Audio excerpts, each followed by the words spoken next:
Pretérito perfeito composto. Oi? Como?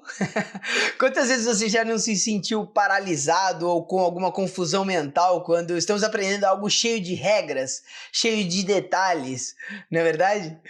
Mas fiquem tranquilos que não precisa ser assim, tá? Nós podemos sim aprender o complicado, entre aspas, de uma forma muito mais simples e de fácil aprendizado. Esse, sem dúvida, foi o vídeo mais pedido por vocês até agora, talvez seja o assunto que gera mais dificuldade entre os alunos. E hoje eu vou te ajudar a tirar o nó da cabeça sobre esse tal desse pretérito composto. Nós vamos fazer também a nossa atividade para ver se você conseguiu entender a explicação direitinho. E eu tenho certeza que no final do vídeo você vai conseguir encontrar a luz no fim do túnel.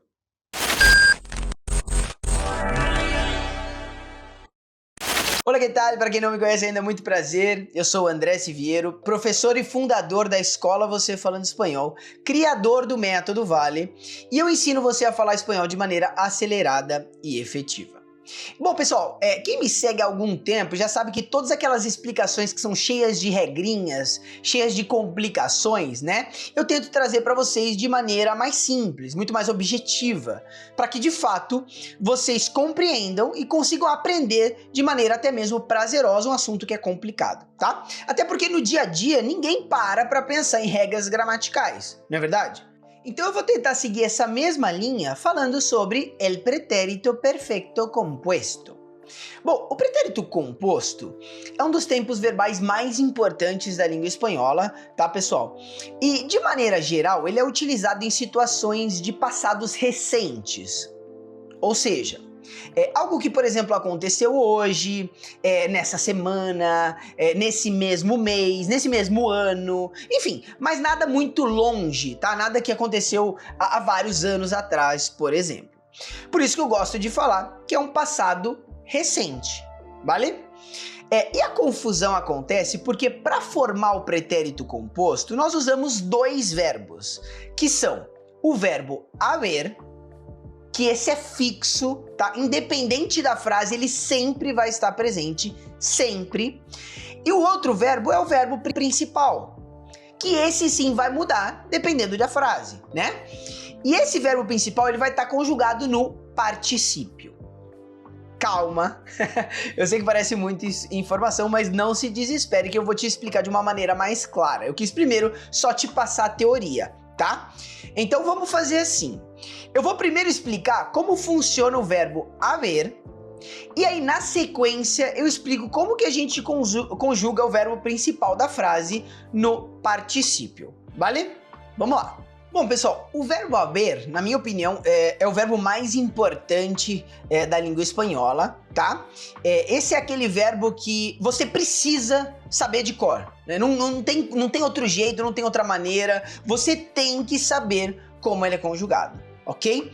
Então, o meu conselho é que você estude muito esse verbo, vale? Sonhe com ele, tem que saber isso de cor.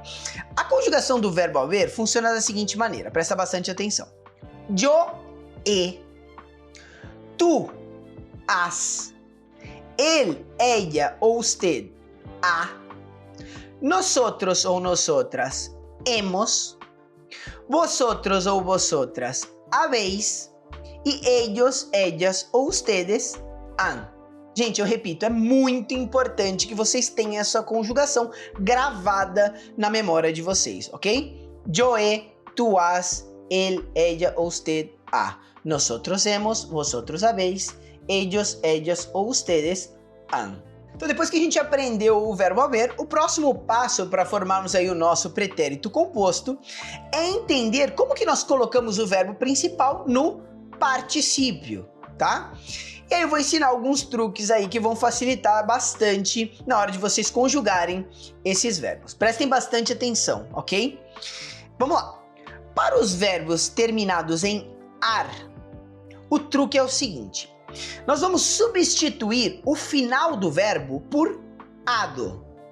Por exemplo, o verbo cantar. No particípio ele fica cantado. Então a gente elimina o ar do final e coloca ado. O verbo amar. No particípio fica amado. O verbo mirar fica mirado, e assim por diante. E para os verbos que terminam em er e em ir, o que a gente vai fazer? A gente também vai substituir o final do verbo, só que por ido. Vou dar alguns exemplos para que fique mais claro. O verbo atender. No particípio fica atendido. O verbo partir. No particípio fica partido. O verbo correr fica corrido. Ou seja, bem tranquilo, né? André, mas e os verbos terminados em or e em ur? Como é que eles ficam? Não ficam. Não ficam, né? Porque não existem verbos que terminam em or ou em ur, ok? Então agora nós vamos juntar em uma frase as duas coisas que nós aprendemos e vamos formar o nosso pretérito composto. Por exemplo, ¿tú has hablado con tus padres? Então, nesse exemplo, eu conjuguei o verbo haver na segunda pessoa do singular, né? Porque a frase começa com o pronome tu. E na sequência, eu coloquei o verbo principal, que nesse caso é o verbo hablar, né? No particípio, usando aquele truque que eu ensinei para vocês, ok? André, mas e se eu quisesse dizer que eu falei com os meus pais hoje, e não tu, né? Como que ficaria a estrutura da frase? Ficaria dessa forma. Yo he hablado com mis padres. Ou seja, o que vai mudar? Vai mudar sempre o verbo haver. O verbo principal não muda, independente da pessoa que estamos nos referindo, tá?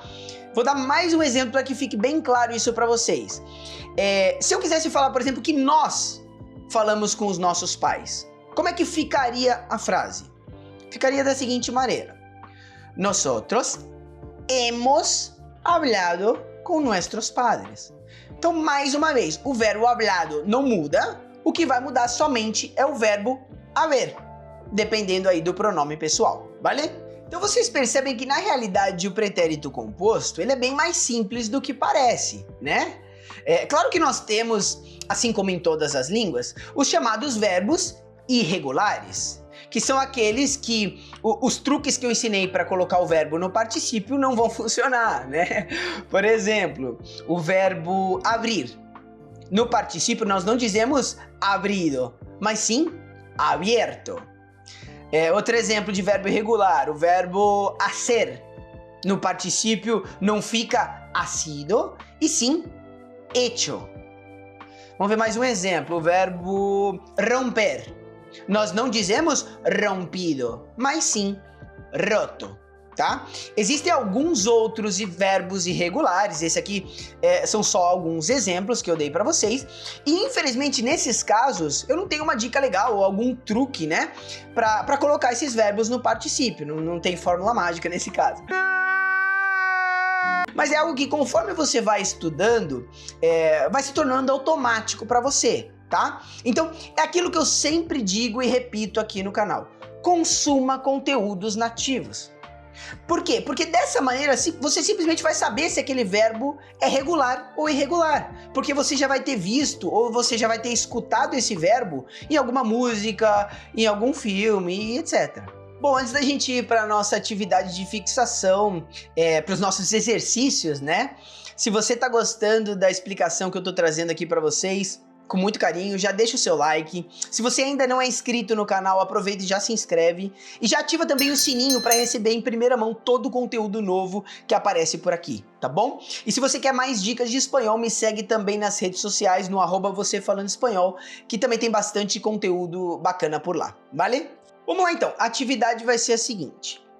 Eu vou pegar 5 frases em espanhol e eu quero que você complete a frase conjugando o pretérito composto da forma correta, ok? Então vamos lá. A primeira frase já está aparecendo aqui para você, né? E nesse primeiro exemplo, eu vou dar a resposta para ficar mais claro aí como que funciona o exercício, tá? E aí nas próximas frases eu vou deixar um tempinho para vocês fazerem sozinhos primeiro, e aí na sequência eu venho com a explicação, ok? Então você vê que no final da frase, entre parênteses, nós temos aqui primeiro o pronome pessoal yo, que é para você conjugar o verbo haver, e na sequência nós temos o verbo jugar, que é para você colocar esse verbo no particípio. Então nesse primeiro exemplo, a resposta correta é he jugado. Verbo haver conjugado para o pronome pessoal yo, e o verbo jugar no particípio. Vamos lá para o segundo exemplo de frase. Vou dar alguns segundinhos aí para você pensar. Bom, a resposta correta é hemos vivido. Verbo haber conjugado para o pronome nosotros e o verbo vivir no particípio.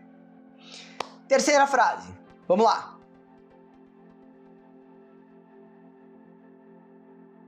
Então aqui a resposta correta é han roto. Verbo haver está conjugado para o pronome pessoal ellos e o verbo romper é um daqueles verbos irregulares que eu mencionei antes, né? Que no particípio ele fica roto. Quarta frase, bora lá.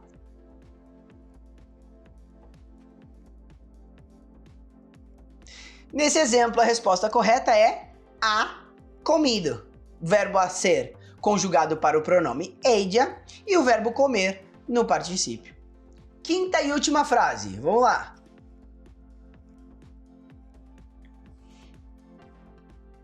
Então, nesse último exemplo, a resposta correta é has trabajado.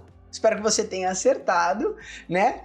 E aproveita e me conta como é que você se saiu nos exercícios, deixa aqui pra mim nos comentários o que você achou da explicação. E como esse é um tema um pouco mais complexo, que pode gerar aí um pouco mais de dúvida, não se preocupe se você não entendeu tudo logo de cara, tá? Lembre-se que esse vídeo vai ficar disponível aqui pra você ver e rever quantas vezes quiser. Tá bom? Então, o meu conselho é que você reveja, porque é muito importante, inclusive, que você anote aí essas informações. Vale? Bueno, esse é tudo por hoje. Nos vemos no próximo vídeo. Tchau!